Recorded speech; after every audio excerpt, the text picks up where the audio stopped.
Terima kasih kami sampaikan kepada Sekretaris BPK.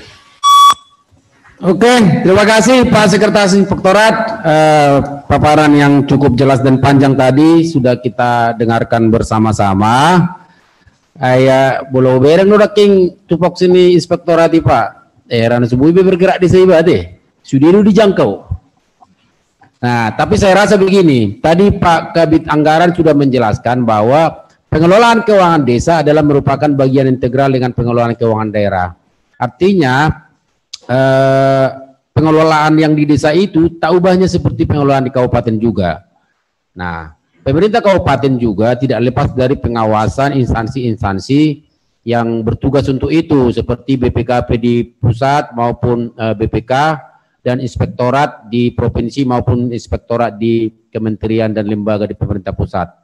Nah, demikian juga yang saya tangkap tadi dari inspektorat kita bahwa inspektorat itu memiliki fungsi juga untuk melaksanakan pengawasan segala sesuatu hal yang ada di pemerintahan desa. Mulai dari seperti kita lihat tadi ada siklus manajemen, mulai dari perencanaan, pengorganisasian, pelaksanaan, kembali lagi ke perencanaan. Itulah siklus manajemen di dalam pemerintahan desa.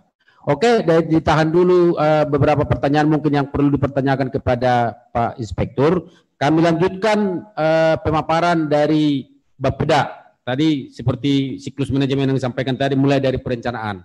Bagaimana Bapeda itu melaksanakan tupoksinya dalam rangka melaksanakan pembinaan dan pelaksanaan sinkronisasi dengan pemerintahan desa. Silakan Pak, dibuka dulu paparannya Pak. Oke, kira-kira inilah judul paparan kami, sinkronisasi perencanaan pembangunan daerah dengan pembangunan desa. Nah, pada beberapa minggu yang lalu, tim kita dari Bapeda juga bersama dengan Dinas PPMD telah melaksanakan pembinaan lah ya dalam hal penyusunan RPJMDes bagi desa-desa yang sudah melaksanakan pilkades ya dan sudah mendapatkan kepala desa yang baru gitu ataupun yang lama tapi sudah berakhir masa jabatannya. Nah, itu kan perencanaan 5 tahunan, 6 tahunan untuk desa ya. Kalau kabupaten itu 5 tahunan. Nah, sekarang kita masuk ke perencanaan yang sifatnya tahunan, yang lebih implementatif dia.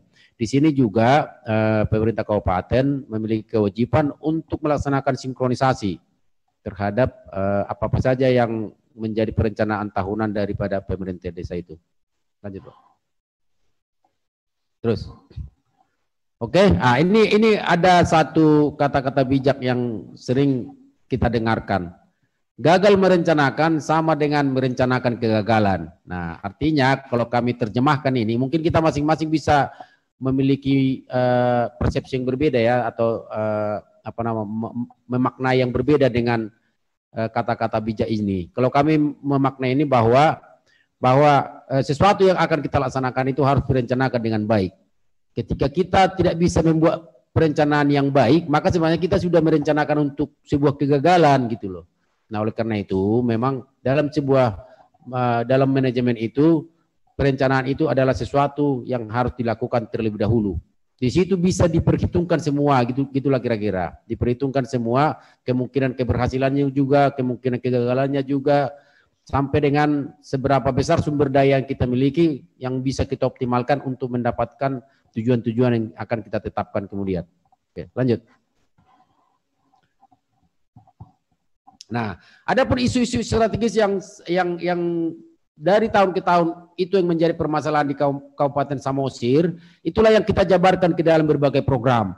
Nah, beberapa isu strategis yang kami sajikan ini yaitu terkait dengan kemiskinan yang masih tinggi, infrastruktur yang belum optimal, nilai tambah pertanian masih rendah, kualitas lingkungan hidup masih rendah, masih belum optimalnya tata kelola pemerintahan, dan bagaimana dukungan kita terhadap program kawasan strategis pariwisata super prioritas Danau Toba yang saat ini seperti kita lihat pembangunannya sangat gencar di kawasan Danau Toba.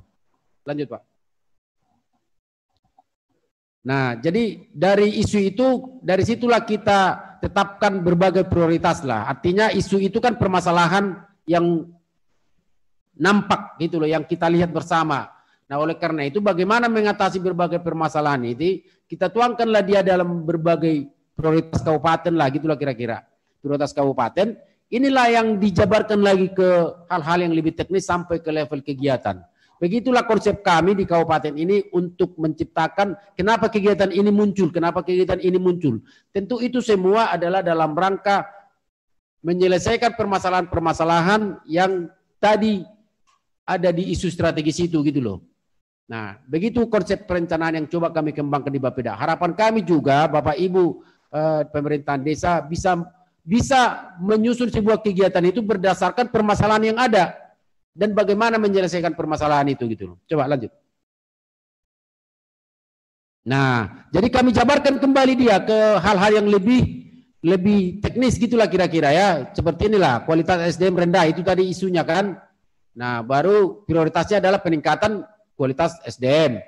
Nah, kita susun lagi dia apa kira-kira program prioritas kabupaten yang akan dijabarkan dalam RKP itu. Contohnya ini peningkatan kelembagaan, perlindungan dan jaminan sosial, peningkatan tata kelola kependudukan, pemulihan dampak wabah COVID-19. Nah, gitulah dia apanya mulai dari yang besar sampai ke hal-hal yang lebih teknis dijabarkan dalam perencanaan itu gitu.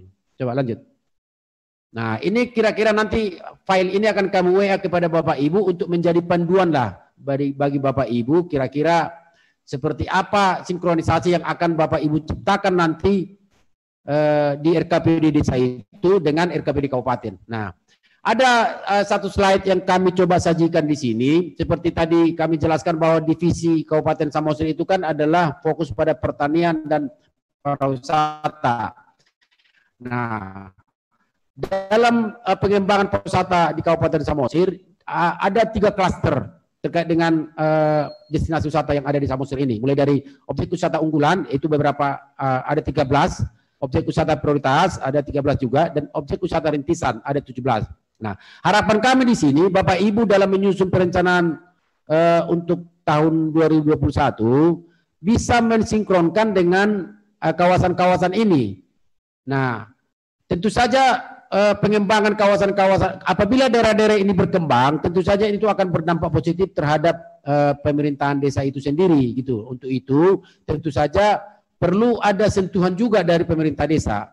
Nah, jika Bapak Ibu nanti melakukan perlakuan lah terhadap objek-objek wisata ini, itu akan kami sinkronkan nanti dengan yang ada di kabupaten. Jangan-jangan pula kita memiliki program yang sama dengan objek yang sama dengan titik yang sama sehingga bisa terjadi overlap gitulah kira-kira ya.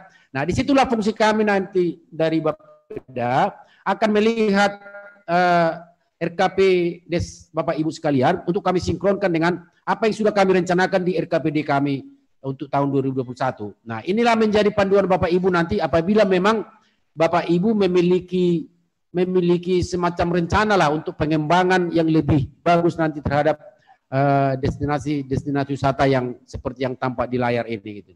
Oke, lanjut.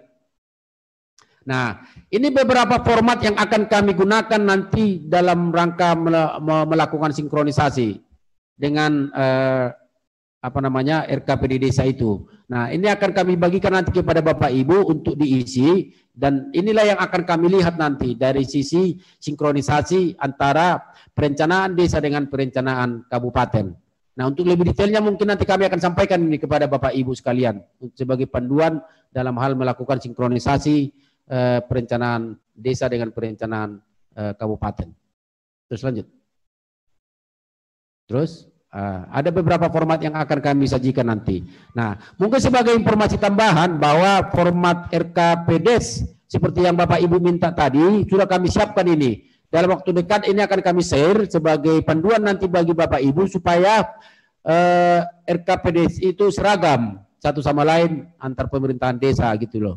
Nah, jadi ke depan Bapak Ibu sekalian, ini kan masih tahap awal ini, masih tahap sosialisasi penyusunan RKPDes. Tentu saja dalam konteks sosialisasi dengan waktu yang sangat singkat ini, tidak semua permasalahan bisa kita selesaikan. Masih panjang lah sampai dengan bulan September ini. Nah, kami juga sudah punya rencana bagaimana nanti kami bisa turun ke desa, ke kecamatan, maupun sampai ke desa, tapi mungkin tidak semua desa bisa akan kami jangkau. Kami akan mengambil beberapa sampel lah sebagai pilot project, itulah kira-kira ya, sebagai benchmarking nanti, dan akan kami dampingi, sehingga dokumen perencanaan pemerintahan desa yang kami dampingi ini bisa menjadi contoh nanti kepada pemerintahan desa lainnya, sehingga kita harapkan seluruh pemerintahan desa dapat menghasilkan dokumen perencanaan yang lebih baik ke depan. Itulah harapan kami dari pemerintah kabupaten. Nah, itulah mungkin beberapa hal yang bisa kami sampaikan. Kebetulan tadi sesi tanya jawab dengan inspektorat belum kita buka. Nah, ini akan kita padukan dengan diskusi terkait dengan perencanaan pembangunan, sinkronisasinya dengan pemerintahan desa. Demikian yang bisa kami sampaikan dan kami ucapkan terima kasih.